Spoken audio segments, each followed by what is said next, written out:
I mean, I think the reality is that the country as a whole, but certainly in this area, Northumbria Police have gone through a huge amount of learning over the last 5-10 years around child sexual exploitation and what it is, and actually the most effective way to tackle it, and being more victim focused rather than victim led is really important. And what I mean by that is that we need to think about how we can best support victims and not necessarily rely upon victims to give us everything that we need to put perpetrators behind bars.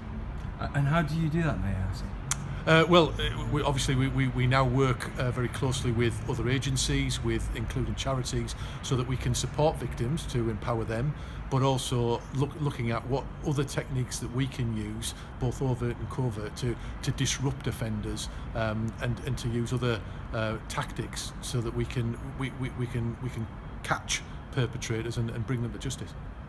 So we've seen a lot of convictions. There's a lot of people who've been sent to jail. Is that job done?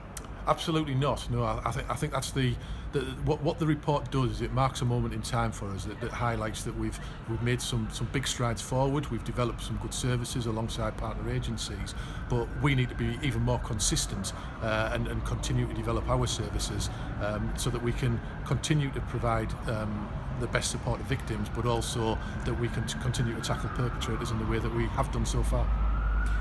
And if I can ask you a personal question, what's it been like to work on this over the past few years?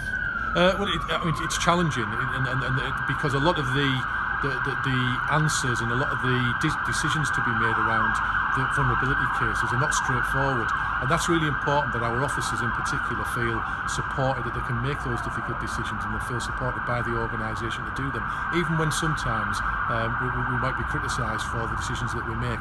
So it is challenging, but it's a challenge that we're absolutely up for, and a challenge that we'll continue to take on so we can keep the public safe.